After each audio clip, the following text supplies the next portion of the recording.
desk. And I have never forgotten my vow to God. My fingers belong to God. My mind belongs to God. I quickly rose as a leading musician in Haiti. God blessed my fingers, and I became one of the top pianists in the country. Eventually, I immigrated to Canada. And all my talents and skills are dedicated to sacred music. But one day, knocking on doors, inviting people to the evangelistic campaign, to our music concert,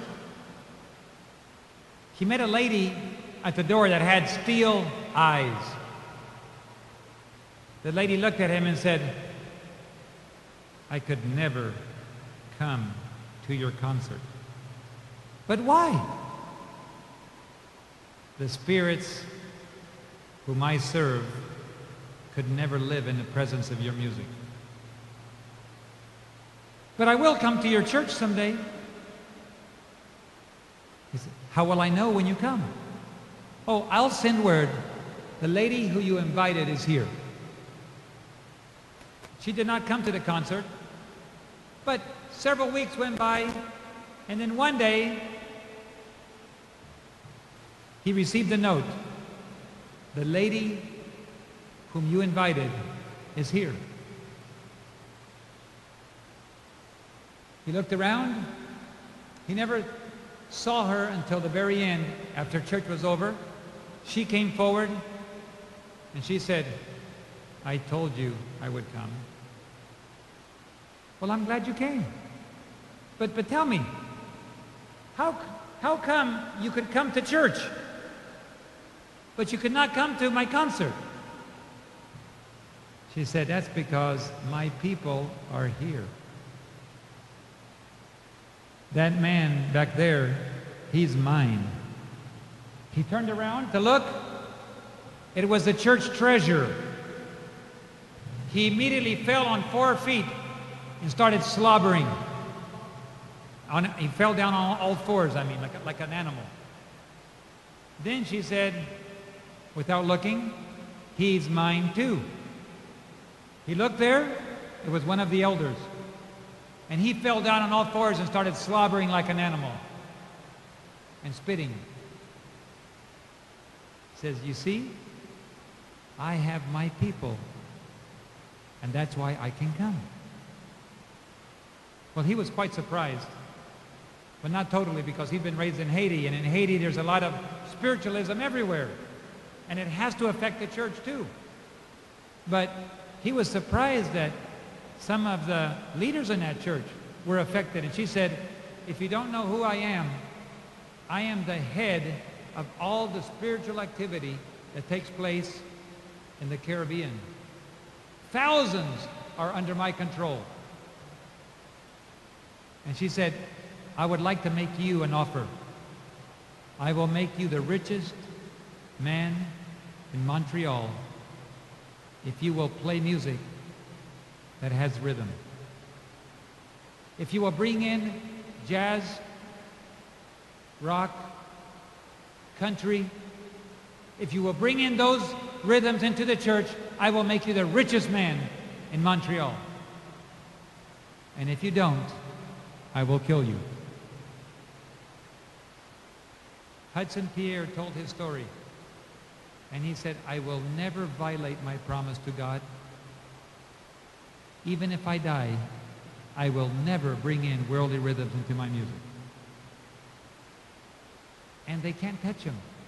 He is untouchable. Satan cannot do anything to him because he is surrounded by God's presence. And today, young people, brothers and sisters, there is a war being fought just on that one issue. What is heavenly music? You have to make some decisions. But I will tell you this, that the ex-choir director from heaven, by the name of, who used to be Lucifer, now known as Satan and the devil, he does know music. He knows how to write beautiful music, with words that lead away from God. And he knows how to write beautiful words with worldly music. It doesn't matter to Satan as long as the music is mixed with the world. You can sing beautiful praises to God, but if the music is not pure, you're not talking to God, you're talking to Satan. God only accepts pure music. By the way, that applies also to what you watch. It applies to what you read. It applies to what you eat. If you're going to be a son or daughter of God, it applies to how you dress. God is preparing a people today. Revelation 14 says there is a people, in their mouth was found no lies, for they are without fault before the throne of God. And God is preparing that people today, a bride without spot or wrinkle. And it is my desire in all my imperfect body and nature to so surrender to God that God can do something with me that will honor him. And perfect surrender equals perfect victory. That is our challenge today. Not salvation by works. No, we can never be saved by works. It's called surrender. And perfect surrender is equivalent to perfect victory, because when you surrender, you don't fight the battle, God fights it, and he never loses. And that is what God is calling his people today, a much higher standard.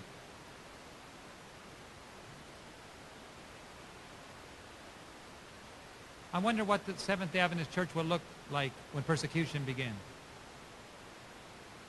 I wonder what the Seventh-day Adventist Church will look like when there's only a few thousand instead of 20 million. I wonder what the Seventh-day Adventist Church will look like when you have somebody so totally committed they're willing to die rather than dishonor God and bring impure things into the church in their lives.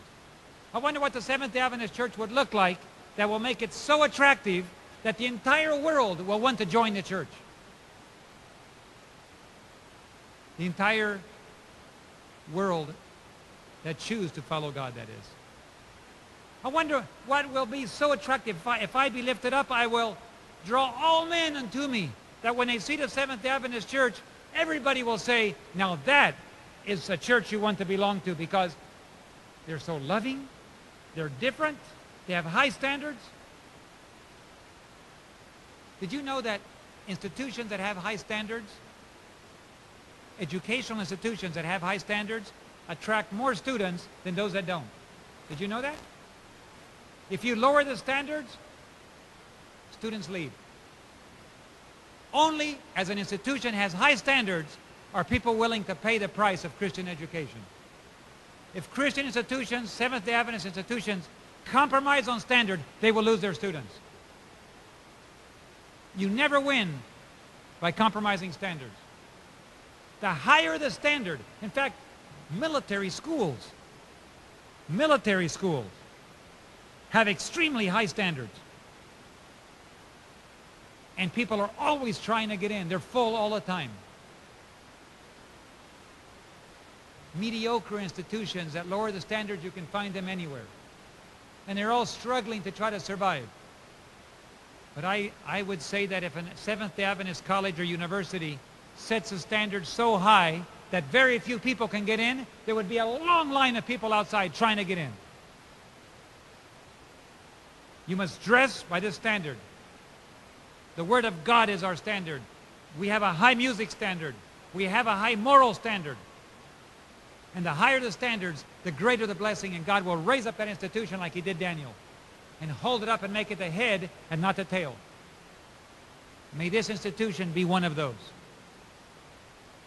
Always hold up God in your life. Hold up a high standard. If you're a teacher, administrator, pastor, worker, hold up a standard so high that when people see